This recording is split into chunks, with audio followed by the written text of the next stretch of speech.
Assalamualaikum warahmatullahi wabarakatuh. Perkenalkan, saya Yuni Rahmawati, NIM 202111163 dari kelas HES 3E. Di sini saya akan menyampaikan materi tentang sejarah hukum Islam dalam pandangan pakar hukum Islam. Materi yang akan saya bahas kali ini ada 3. Yang pertama, konsep formal substansif hukum Islam. Yang kedua, konsep tentang sumber dan periodisasi hukum Islam. Dan yang ketiga, konsep metode penggalian hukum Islam. Pembahasan pertama mengenai konsep formal substansif hukum Islam. Konsep Islam adalah konsep yang berasal dari sumber hukum Islam, yaitu Al-Quran, hadis, dan ijtihad para ulama.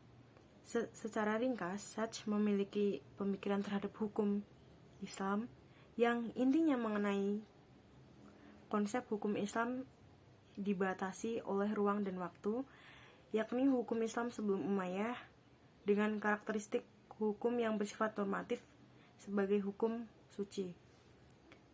Menurut Islam, pembahasan hukum Islam tidak terlepas dari terminologi fikih dan syariah. Awalnya, fikih digunakan sebagai pemahaman terhadap hukum agama. Abu Hanifah memperkenalkan istilah al-fiqh al-akbar dan al-fiqh al-asgar. Dengan demikian, fikih memiliki makna yaitu mencakup semua hukum yang disyariatkan oleh agama Islam. Setelah melalui perkembangan yang formatif, abad kedua Hijriah, fikih mulai mengalami pergeseran dan pembatasan sehingga terfokus pada masalah hukum saja.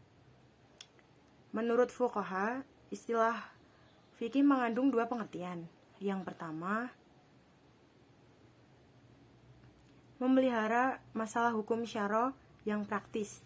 Yang kedua, fikih adalah kumpulan hukum syara. Antara fikih dan syariat memiliki hubungan yang membahas tentang hukum yang datang dari Al-Quran dan Sunnah, sedang perbedaannya mengenai spesifikasi hukumnya. Berdasarkan hal itu, pemikiran hukum Islam yang dikaji Sach jauh dari dimensi teologi. Melihat istilah yang digunakan Sach, mengartikan hukum Islam sebagai hukum suci di satu sisi dan secara teknis di sisi lain. Pandangan hukum yang dikaji oleh Sach sangat berbeda dengan pemahaman para ulama fikih. Dijelaskan bahwa hukum Islam memiliki 2 dimensi, yaitu dimensi ilahiyah dan insaniyah. Hukum Islam yang terdapat dalam Al-Quran mencakup hukum dalam arti sistem ajaran dan norma. Secara terminologis, pemikiran Sach mengalami dinamika secara substansif. Menurut penulis, Sach cenderung berpikir praktis tanpa memasukkan unsur teologis sebagaimana pengertian fikih menurut Al-Quran, hadis, dan ijtihad. Pembahasan kedua mengenai konsep tentang sumber dan periodisasi hukum Islam. Sach berpendapat sumber hukum Islam yang pertama adalah tradisi Arab, bukan Al-Quran dan Sunnah Nabi. Terdapat pula penolakan terhadap adat sebagai sumber hukum Islam, karena adanya fakta bahwa hukum adat itu bukanlah aturan yang diambil dari Al-Quran dan Sunnah. Hal ini berseberangan dengan pandangan dari penganut Mu'tazilah bahwa salah benar, baik buruk merupakan unsur yang menyatu dengan manusia, sehingga mereka memandang adat sebagai sumber hukum Islam. Ahli hukum menyimpulkan bahwa prinsip adat merupakan alat yang efektif untuk membangun hukum. Sach berpendapat bahwa adat dapat dijadikan sebagai sumber hukum Islam sekunder. Diungkapkan oleh Coulson, Al-Quran bukan kumpulan hukum, melainkan merupakan daya tarik manusia untuk menaati hukum Tuhan yang diwahyukan. Pemikiran Sach mengenai Al-Quran sebatas kitab hukum saja. Pandangan itu tentunya ditolak oleh masyarakat dan para ahli. Dengan demikian, sumber hukum Islam sejak dulu adalah Al-Quran. Pemikiran Syadz tentang sunnah bahwa definisi yang digunakan bertentangan satu sama lain. Sunnah bukanlah hanyalah bersifat tradisi verbal belaka, melainkan berbentuk tradisi yang dikembangkan para sahabat mengacu pada perilaku Nabi Muhammad. Menurut Rahman, tradisi sahabat disebut sebagai sunnah Nabi yang hidup. Meskipun ulama berbeda dalam menentukan periodisasi hukum Islam, hampir semua sepakat bahwa periode hukum Islam dimulai pada zaman Rasulullah.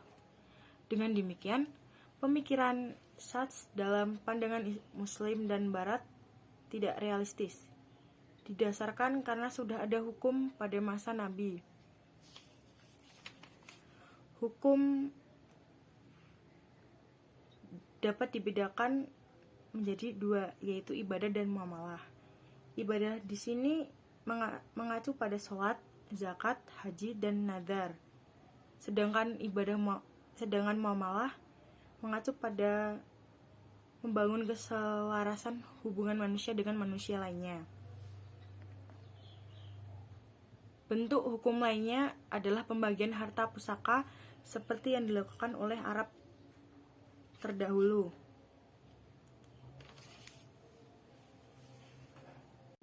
Pembahasan ketiga di sini mengenai konsep metode penggalian hukum Islam. Ada 4 pendekatan yang harus digunakan dalam penelitian penggalian hukum Islam. Yang pertama, pendekatan teologis. Yang kedua, pendekatan filsafah, sejarah, dan ilmu-ilmu sosial atau sosiologi.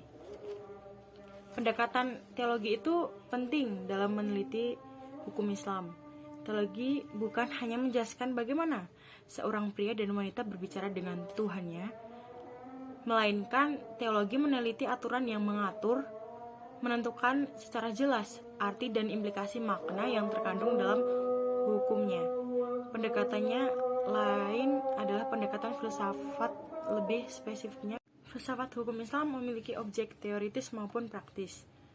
Objek teoritis filsafat hukum Islam adalah objek kajian yang merupakan teori hukum Islam, yaitu prinsip hukum Islam, dasar dan sumber hukum Islam, tujuan hukum Islam, asas hukum Islam, dan yang terakhir kaidah hukum Islam.